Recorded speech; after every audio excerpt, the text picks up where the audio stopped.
जय माता दी दोस्तों, प्रेम से बोलिए दशा माता की जय। आप सभी पर दशा माता की कृपा सदैव बनी रहे। आज की वीडियो में आप सुनेंगे 10वें दिन सुनी जाने वाली दशा माता की पौराणिक कथाएं। आप सभी लोग हमारे साथ वीडियो में जुड़े रहिएगा और वीडियो को पूरा जरूर देखिएगा। चैत्र मास के कृष्ण पक्ष की 10वीं तिथि को दशा माता की पूजा की जाती है। यह पर्व होली के 10वें दिन मनाया जाता है। इस दिन दशा माता का व्रत किया जाता है, पूजा की जाती है। तो जो भी भक्त व्रत करते हैं, पूजा करते हैं, तो उन्हें दशा माता की कथा को भी पढ़ना अथवा सुनना चाहिए।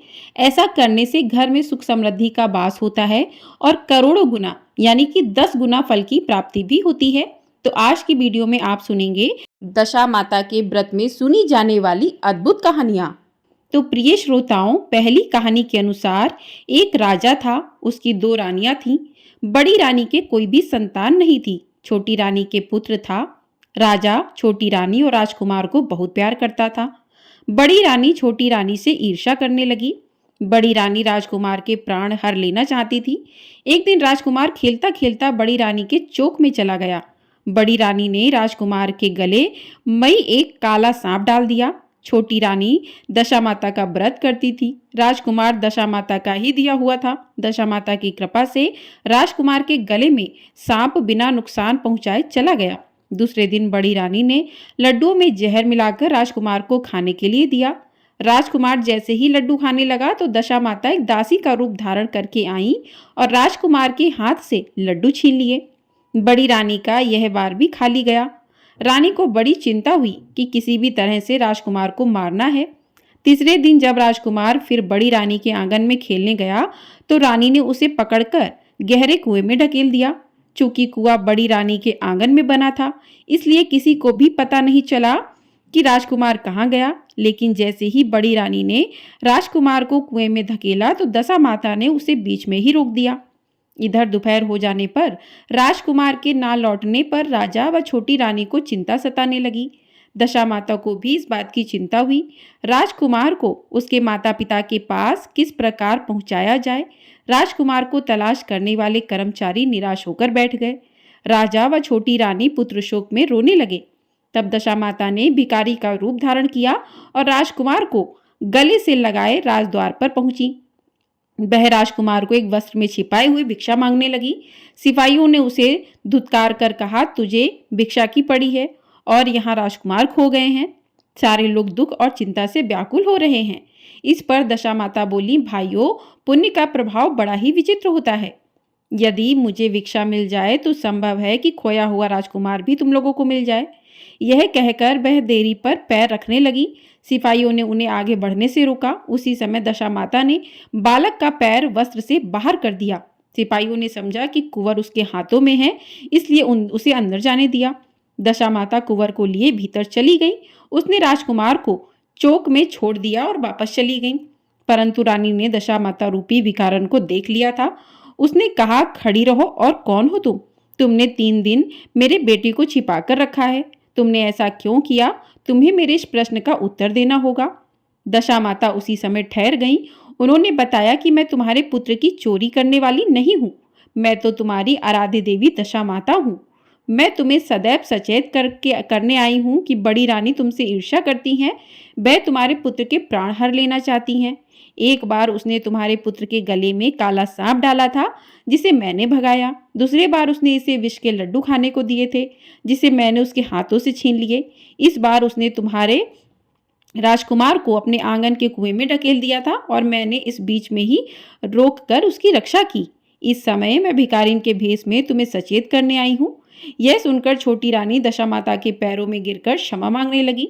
छोटी रानी विनती भाव से बोली कि जैसी कृपा आपने मुझ पर दर्शन देकर की है, मैं चाहती हूँ कि आप सदैव इस महल में निवास करें। मुझसे जो सेवा पूजा होगी मैं करूँगी। इस पर दशा माता बोली कि मैं किसी के घर में नहीं रहती। जो श्रद्धा पूर्वक मेरा ध्यान स्मरण करता है, मैं उसी के हृदय में निवास करती हूँ। मैंने तुम्हें साक्षात दर्शन दिए हैं, इसलिए तुम सुहागिनों को बुलाकर उन्हें यथाविधि आदर सत्कार के साथ भोजन कराओ और नगर में डिंडोरा पिटवा दो कि सभी लोग मेरा डोरा लें और व्रत करें। इतना कहकर दशा माता अंतर्ध्यान हो गई। रानी ने अपने राज्य की सौभाग्यवती स्त्रियों को निमंत्रण देकर बुलाया और उबटन से लेकर शिरोभूषण श्रृंगार कर उनकी यथाविधि सेवा कर भोजन करवाया और दक्षिणा में गहने आदि देकर विदा किया। रानी ने अपने राज्य में ढिंढोरा पिटवा दिया कि अब से सब लोग दशा माता का डोरा लिया करो। प्रेम से बोलिए दशा माता की जय। तो इस प्रकार से पहली कहानी पूरी हुई। अब सुनते हैं दूसरी कथा। तो प्रिय श्रोताओं, दूसरी कथा में एक घर में सास बहू रहती थी। बहू का पति परदेश में गया था।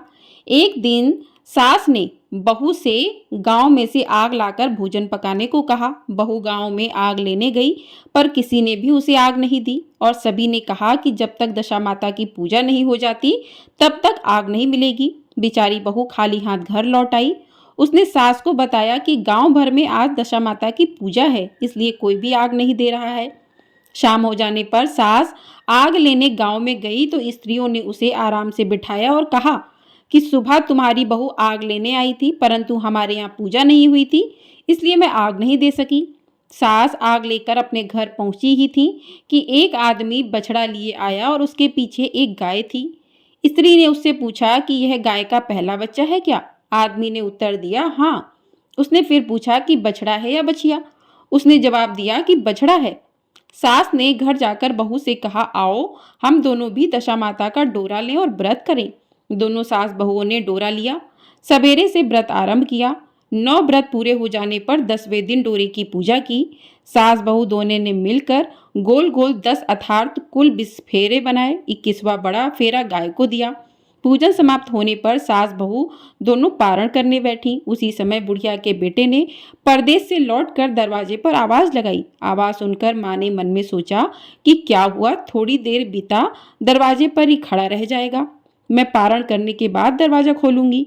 इधर बहू ने आवाज सुनी तो उसे रुकने का साहस नहीं हुआ। अपनी थाली का अन्न इधर उधर करके झट से पानी पीकर उठ खड़ी हुई। उसने जाकर दरवाजा खोला। पति ने उससे पूछा कि अम्मा कहाँ हैं? बहू ने उत्तर दिया कि वह तो अभी पारण कर रही हैं। तब पति बोला कि मैं तुम्हारे हाथ का जल भी नहीं पीऊंगा, क्योंकि मैं 12 बरस में घर आया हूँ। इतने दिनों ना जाने तुम किस प्रकार रही होगी। अम्मा आएंगी, वह जल लाएंगी, तभी मैं जल पीऊंगा। यह सुनकर स्त्री चुपचाप बैठ गई। इतने में उसकी अम्मा पारण कर अपनी थाली धोकर पी चुकी। तब वह लड़के के पास गई। लड़के ने माँ के पैर छुए। अम्मा उसे आशीर्वाद देकर बेटे को घर में ले आई। माता ने थाली परोस कर रखी। बेटा भोजन करने लगा। उसने हाथ में पहला ग्रास ही लिया था कि फेरों के वे टुकड़े जो बहू ने अपनी थाली में फेंक दिए थे अपने आप बेटे के सामने आने लगे। बेटे ने माँ से पूछा कि यह सब क्या हो रहा है? माँ बोली, मैं क्या जानूं बेटा, बहू जाने। यह सुनकर बेटा आग बबूला होकर बोला, ऐसी बहू मेरे किस काम की जिसके चरित्र की तुम साक्षी नहीं हो? उसको मैं घर में नहीं रख सकता। इसे अभी घर से निकालो, यदि ये घर में रहेगी तो मैं घर में नहीं रहूंगा। माँ ने बेटे को व्रत के पारण का सब हाल बताकर इस तरह से समझाया, परंतु वह मानने को तैयार ही नहीं हुआ। वह यही कहता रहा कि इसे घर से बाहर करो तो मैं रह सकता हूँ। माँ ने सोचा बहू को थोड़ी देर के लिए बाहर कर देती हूँ, जब लड़के का गुस्सा उतर जाएगा तब बहू को बुला लूंगी। बुढ़िया ने बहू से कहा, देहरी के बाहर जाकर पेड़ के नीचे थोड़ी देर के लिए खड़ी हो जा। जब बहू पेड़ के नीचे खड़ी हुई तो पेड़ बोला, मुझसे हटकर खड़ी हो, मैं दशा माता के विरोधी को छाया नहीं दे सकता। इस पर वह वहां से चलकर घड़ौची के पास गई। घड़ौची बोली, मुझसे हटकर खड़ी हो, मुझ पर इतना बड़ा भार घड़ों का नहीं है जितना तेरा है। वह यहाँ से हटकर घूरे के ढेर पर खड़ी हो गई। घूरे का ढेर बोला कि मुझ पर इतना भार कूड़े का है, कूड़े का नहीं है जितना तेरा है, चल यहाँ से हटकर कहीं और जा और खड़ी हो जा। इस प्रकार उसे कहीं भी खड़ा नहीं होने दिया गया। वह अपने मन में बहुत दुखी हुई। वह जंगल में चली गई। जंगल में भूखी प्यासी घूमती फिरती एक सूखे कुएं में गिर पड़ी। वह उसमें गिरी, परंतु उसे चोट नहीं आई। वह नीचे बैठ गई। अचानक राजा नल वहां शिकार खेलते खेलते वहां पर पहुंच गए। उनके साथी बिछुड़ गए थे। वह प्यास के कारण उसी कुएं पर आए जिसमें वह स्त्री बैठी थी। राजा नल के भाई ने कुएं में पानी के लिए लोटा डाला तो उस स्त्री ने लोटे को पकड़ लिया। भाई ने नल से कहा कि इस कुएं में किसी ने लोटा पकड़ लिया है।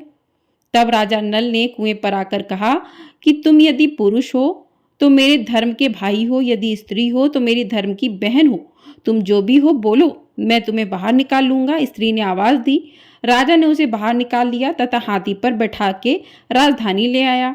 महाराज को शिकार से लौटकर महलों की ओर आता देखकर सेवकों ने महारानी को महाराजा के आने की सूचना दी। सेवकों ने एक स्त्री को हाथी पर बैठा देखकर रानी को बताया कि महाराज एक नई रानी भी साथ ला रहे। यह जानकर रानी बड़ी दुखी हुई। इतने में महाराज भी वहां आ पहुंचे। रानी ने हाथ जोड़कर विनती की कि महाराज, मुझसे ऐसी क्या गलती हो गई जो मेरे रहते हुए आपने दूसरा विवाह कर लिया। राजा नल ने हंसकर उत्तर दिया, वह तुम्हारी सौत नहीं ननद है, मेरी धर्म की बहन है। तुम्हें उसके साथ अपनी सगी ननद की तरह बर्ताव करना चाहिए। यह सुनते ही महारानी का मुख प्रसन्नता से कमल की भांति खिल उठा। वह बोली, अब तक मैं ननद का सुख नहीं जानती थी, अच्छा हुआ जो मुझे भाग्य से ननद भी मिल गई। राजा ने उसका नाम मुंह बोली बहन रखा और उसके लिए अलग महल बनवाया। उसके दिन अब सुखपूर्वक बीतने लगे। एक दिन राजा की घोड़ी का बच्चा हुआ तो राजमहल की स्त्रियां बधाई गीत गाने लगी। मुंह बोली बहन ने अपने दासियों से कहा, बाहर जाकर पता करो कि किस बात की बधाई गाई जा रही है। दासियों ने बताया कि महाराज की घोड़ी ने अच्छी घड़ी में एक उत्तम बछड़े को जन्म दिया है, उसकी बधाई गाई जा रही है। मुंह बोली बहन ने पूछा, क्या घोड़ी ने पहली बार जन्म दिया है? दासियों ने उत्तर दिया, हाँ। तब मुंह बोली बहन ने महारानी के पास जाकर कहा, आओ भाभी रानी, हम तुम दोनों दशा माता का डोरा लें। तो रानी ने पूछा, डोरा क्या चीज है, मुझे समझाओ। वह बोली, दशा माता के व्रत का यह नियम है कि पहले पहल जब गाय या घोड़ी या स्त्री के प्रसव की खबर सुने तब डोरा लेकर व्रत आरंभ करते हैं। 9 व्रत करने के बाद 10वें दिन डोरे का पूजन करके विसर्जित करते हैं। इसी के साथ उसने पारण का नियम भी बताया। तब महारानी बोली, तुम्हारा व्रत तुमको फले। मैं पूड़ी और दूध की खीर खाने वाली रानी महारानी भला बन फरा गोले की पपड़ी खाकर कैसे रह सकती हूँ? ऐसा कहना खाए मेरा दुश्मन। वह बोली, भाभी मुझे जो चाहे कह लो, परंतु व्रत के संबंध में कुछ मत कहो। मैं इसी व्रत के उल्लंघन के कारण मारी भारी फिरती आपके देश में आ गई हूँ। महारानी ने उदासीनता के साथ कहा, मुझे क्या पड़ी है, तुम्हें जो अच्छा लगे वह करो, मैं मना तो नहीं कर रही हूँ। मुंह बोली बहन ने श्रद्धापूर्वक डोरा लिया। 9 दिन तक व्रत किए। 10वें दिन विधिवत पूजन किया, गोला फरा बनाए और संध्या को पारण करने बैठी।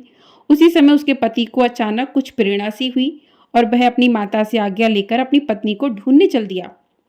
घूमता फिरता वह राजा नल की राजधानी में पहुंच गया और अपनी पत्नी का पता लगाने लगा। उसने एक कुएं पर कुछ औरतों को बातें करते देखा। एक कह रही थी कि राजा की मुंह बोली बहन बहुत ही सुंदर स्त्री है, आजकल उसी का किया हुआ सब कुछ होता है। दूसरी स्त्री बोली, वह सुंदर होने के साथ धर्मात्मा भी है, जब से आई है तब से उसने सदा व्रत खोल रखा है, उसके दरवाजे से कोई भी व्यक्ति खाली हाथ नहीं लौटता। तीसरी स्त्री बोली, वह जैसी धर्मात्मा है वैसी सदाचारिणी भी है। चौथी स्त्री बोली, वह सदाचारिणी और सर्वप्रिय भी है, सारी प्रजा उससे खुश है। पांचवी स्त्री बोली, यह सब तो सही है, परंतु अब तक यह पता नहीं चला कि वह कौन है और कहाँ की रहने वाली है। उन औरतों की बात सुनकर वह साधु के भेष में राजा नल की मुंहबोली बहन के महल के द्वार पर जा पहुंचा। वहां उसने भिक्षा के लिए आवाज लगाई तो द्वारपाल उसे भिक्षा देने लगा। उसने द्वारपाल के हाथों से भिक्षा लेने से मना कर दिया और बोला, भिक्षा देने वाली स्वामिनी के हाथ से ही भिक्षा ग्रहण करूंगा, नहीं तो अपने रास्ते चला। तब द्वारपाल ने उससे कहा, इस समय वह दशा माता का व्रत करके पारण कर रही है, पारण समाप्त होने के बाद ही वह तुमको भिक्षा दे सकती है, तब तक तुम इंतजार करो। वह चुपचाप बैठकर इंतजार करने लगा। पारण कर लेने के बाद वह मुट्ठी भर मोती लेकर आई, परंतु सामने अपने पति को पल्ला फैलाए देखकर वह मुस्कुराती हुई लौट गई। दोनों ने एक दूसरे को पहचान लिया था। महारानी ने मुंह बोली ननद को मुस्कुराते देखकर कहा, जब से तुम आई हो आज तक मैंने मुस्कुराते हुए नहीं देखा, आज इस साधु को देखकर हंसने का क्या कारण है? तब मुंह बोली बहन ने उत्तर दिया कि वह साधु हमारे घर का है। रानी ने पूछा, तब वह ऐसे क्यों आया है? उसने कहा, वह अभी मेरा पता लगाने आया है। महारानी ने राजा नल से कहा, तुम्हारी मुंह बोली बहन के घर के लोग आए हैं। तो राजा ने कहा, उनसे कह दो अभी यहाँ से घर जाकर वहां से हमारी हैसियत से आए, तब मैं अपनी बहन की विदाई करूंगा। राजा नल की मुंह बोली बहन का पति घर जाकर अपनी माँ से बोला, तुम्हारी बहू राजा नल के यहाँ उसकी बहन बनकर रह रही है, वह रोज सदा व्रत करती है और नियम धर्म से दिन बिताती है। तब उसकी माता ने उसे आज्ञा दी कि बहू को ले आओ।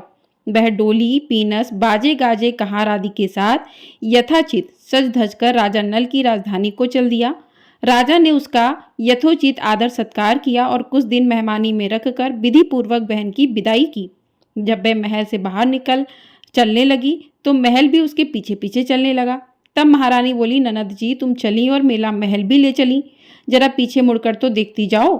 ज्यों हुई उसने पीछे मुड़कर देखा तो राजा का संपूर्ण राजसी वैभव अचानक लुप्त हो गया। राजा की मुंह बोली बहन तो अपने पति के साथ आनंद से रहने लगी, परंतु राजा नल व रानी का यह हाल हो गया कि वे दोनों कमरी कमरी कथरी ओढ़े फिरने लगे। उनके भोजनालय में पत्ते खड़खड़ाने लगे। राजा नल ने रानी से कहा, अब हमें यहाँ से कहीं दूसरी जगह चले जाना चाहिए। रानी पतिव्रता स्त्री थी, उसने राजा की आज्ञा मान ली। चलते चलते वे एक गांव के पास पहुंचे। वहां पर बेरी के पेड़ पर बेर लगे हुए थे। राजा रानी दोनों भूखे थे। उन्होंने बेरों को उठाया तो बेर लोहे के हो गए। इस प्रकार राजा रानी जिस वस्तु को भी हाथ लगाते वह कंकड़ पत्थर में बदल जाती थी। इतने पर भी राजा रानी आगे बढ़ते गए। रास्ते में उन्हें एक व्यापारी मिला। व्यापारी ने राजा रानी को पहचान लिया।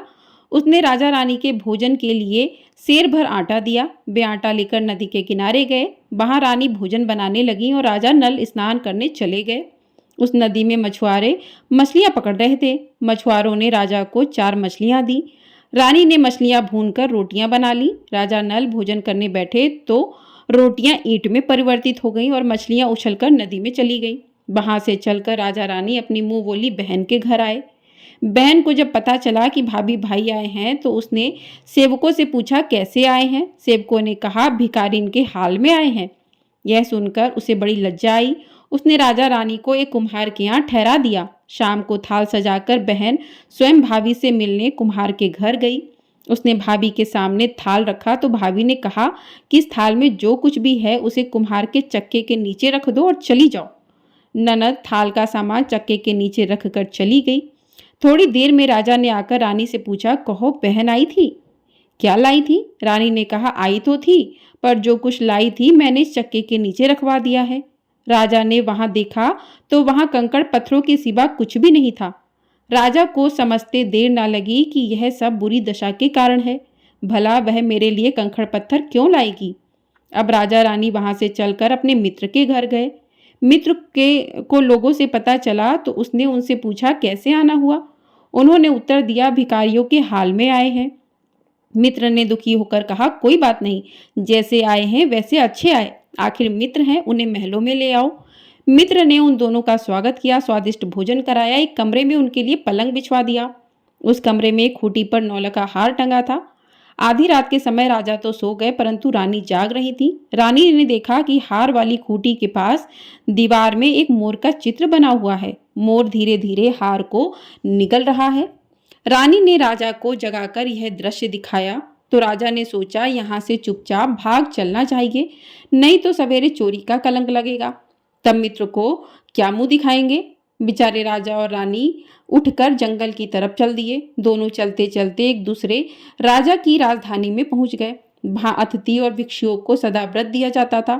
वे दोनों भी सदा व्रत लेने लगे, परंतु उस समय सदा व्रत बंद हो चुका था। वहां के अधिकारियों ने कहा, ये लोग ना जाने कहाँ के अभागे आए हैं कि इन्हें देने के लिए कुछ भी नहीं बचा, फिर भी इन्हें एक मुट्ठी चने दे दो।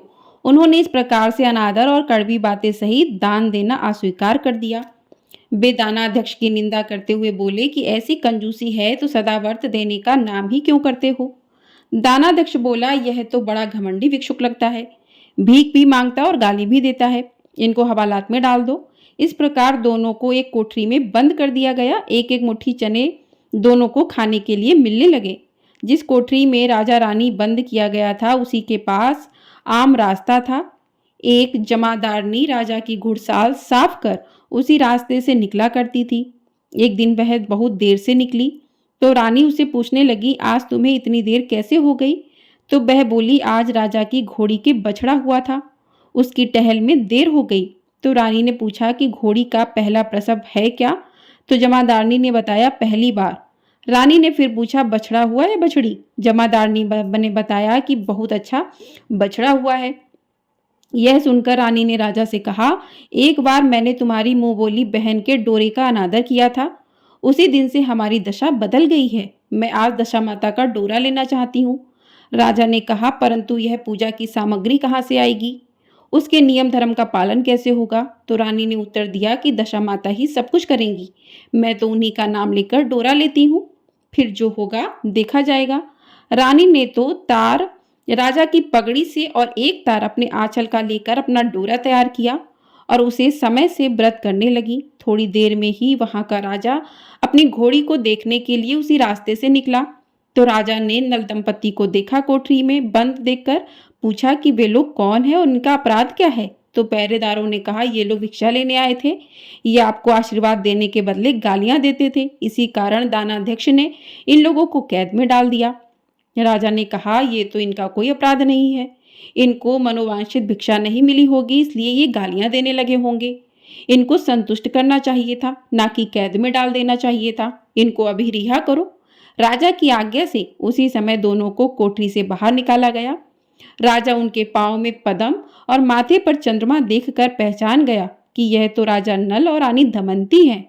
इस पर उसने दोनों हाथों से हाथ जोड़कर क्षमा मांगी और हाथी पर बिठाकर अपने महल में ले गया। कुछ दिन तक राजा के यहाँ रहकर उन दोनों ने पूरे राजसी ठाट के साथ अपनी राजधानी की ओर प्रस्थान किया।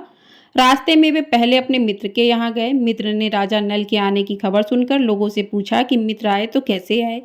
लोगों ने कहा, आपकी बार तो राजसी ठाट बाट के साथ हाथी, घोड़े, डंका निशान, पालकी, पीनस और फौज को साथ लेकर आए हैं। मित्र ने कहा, अच्छी बात है, आने दो, मेरे लिए तो जैसे तब थे वैसे अभी भी हैं, आखिर हैं तो मित्र ही। राजा रानी मित्र के महल में गए तो मित्र ने उनको आदर सत्कार के साथ उसी स्थान पर बैठाया जिस स्थान पर पहले बैठाया था। आधी रात के समय जब राजा सो रहे थे तो रानी पैर दबा रही थी। तब रानी ने देखा कि मोर का चित्र जो पहले हार को निगल गया था उसने उगल रहा है। रानी ने राजा को जगाकर यह दृश्य दिखाया। राजा नल ने अपने मित्र को बुलाकर यह दिखाया तो मित्र बोला, मैंने तब भी तुमको चोर नहीं समझा था और अब ना आप समझता हूँ। यह दृश्य तुम्हारी बुरी दशा का फल है। आप निश्चिंत रहिए, मेरे मन में कोई मैल नहीं है। मित्र के यहाँ से चलकर राजा रानी अपनी मुंह बोली बहन के यहाँ गए। उसने सुना राजा भैया आ रहे हैं तो उसने लोगों से पूछा, कैसे आ रहे हैं? लोगों ने कहा, जिस प्रकार राजा को आना चाहिए उसी प्रकार से आ रहे हैं। उसने कहा, उनको मेरे महल में ले आओ। जब राजा नल का हाथी बहन के महल की ओर बढ़ा तब रानी ने कहा कि आप अपनी बहन के घर जाइए, मैं तो उसी कुम्हारन के घर रहूंगी जिसके यहाँ पहले ठहरी थी। तो राजा ने कहा, जिस कारण इतने दुख उठाए तुम फिर उससे झगड़ा मोल लेना चाहती हो, यह तुम अच्छा नहीं कर रही। परंतु रानी नहीं मानी और वह कुम्हार के घर ही ठहरी। राजा बहन के घर चले गए। शाम को राजा की बहन भाभी के लिए थाल सजाकर कुम्हार के यहाँ आई। उसने भाभी के सामने थाल रख दिया। भाभी सोने चांदी के गहने उतार उतार कर रखने लगी और कहने लगी, खाओ रे मेरे सोने चांदी के गहने खाओ, अब भूखे नंगे क्या खाएंगे। यह उहालना सुन ननद बोली, यह उहालना किसे देती हो? मुझसे उस समय जो कुछ भी हो सका वो उस समय लाई थी, वही अब भी लाई हूँ। विश्वास ना हो तो चक्के के नीचे अब भी देख लो। सचमुच चक्के के नीचे देखा तो वहां पर मणिक मोतियों का ढेर लगा हुआ था। रानी यह सब देखकर सन्न रह गई। वह बोली, ननद जी तुम्हारा कोई दोष नहीं है, यह तो हमारी बुरी दशा का परिणाम था। रानी ने ननद का लाया हुआ सब सामान तथा उनमें अपनी तरफ से कुछ और जवाहरात मिलाकर ननद को वापस कर दिए, परंतु ननद को पूजा का न्योता देना भूल गई। वहां से चलकर राजा सूरा गाय के पास आए। गाय ने सेना सहित राजा को भरपेट दूध पिलाया। वहां से आगे चलकर वे नदी के तट पर पहुंचे। वहां पड़ाव डाला, भोजन बनवाया गया। जब राजा भोजन करने बैठे तो उसी समय नदी में उछलकर गिरी हुई भुनी भुनाई मछलियां अपने आप थाली में आ गिरी और रोटियां जो ईंट बन गई थी वह फिर से रोटियां बन गईं। राजा ने कहा कि यह सब क्या हो रहा है, कुछ समझ में नहीं आता। तो रानी ने बताया, ये रोटियां और मछलियां वे ही हैं जो उस दिन हमें नसीब में नहीं हुई थी। मैं यदि आपसे उस समय कहती कि तली हुई मछलियां जल में उछल गईं और रोटियां ईंट बन गई तो आप कदापि भी इसे सच नहीं मानते। इसी कारण मुझे बहाना बनाना पड़ा था। अब राजा रानी अपने राजधानी की ओर आगे बढ़े। जब राजा की फौज अपनी राजधानी के समीप पहुंची तो वहां के लोगों ने समझा कि दूसरे राजा ने राजधानी पर आक्रमण कर दिया है। वे घबरा गए और वहां के लोग नजराना लेकर राजा से मिलने गांव के बाहर आए, परंतु यह क्या, यह तो अपने राजा हैं। लोगों का प्रसन्नता का ठिकाना नहीं रहा। वे श्रद्धा भक्ति के साथ महाराज के आगे चलकर उनके लिए महल ले आए। राजा रानी ने महल में प्रवेश किया। रानी ने तुरंत दशा माता की पूजा का प्रबंध किया। उसने उस पूजा में नगर के सभी सौभाग्यवती स्त्रियों को बुलाया। भगवती के भोग के लिए सब प्रकार के पकवान बनाए गए। आटे की 10 बतियां, 10 शक्कर की गुजिया और 10-10 28वां सुहागिनों के आंचल में डाली। सुहागिनों का श्रृंगार करके दशा माता की पूजा आरंभ की। कलश स्थापित करके दीपक को जलाया गया, परंतु उसकी बत्ती जली नहीं। इस पर पंडितों ने कहा कि कोई न्योता पाने वाला न्योतने को नहीं रह गया, स्मरण किया जाए, उसके आने पर दीपक जल जाएगा। तो रानी ने सोच विचार कर बताया कि ननद न्योता से रह गई है, तो पंडितों ने कहा उसे फौरन बुलाया जाए। तो राजा ने अपनी दूरगामी रथ भेजकर अपने मुंहबोली बहन को बुलवाया। उसके आते ही कलश का मणिक दीपक प्रज्वलित हो गया। बड़ी धूमधाम से पूजा की गई। अंत में सुहागिनों को भोजन कराकर विदा किया गया। उसी समय राजा ने राज्य में आज्ञा जारी की, मेरी प्रजा के लोग दशा माता का व्रत किया करें। भगवती माता ने जिस प्रकार राजा नल के दिन फेरे, उसी प्रकार से सबके दिन फेरना। प्रेम से बोलिए दशा माता की जय।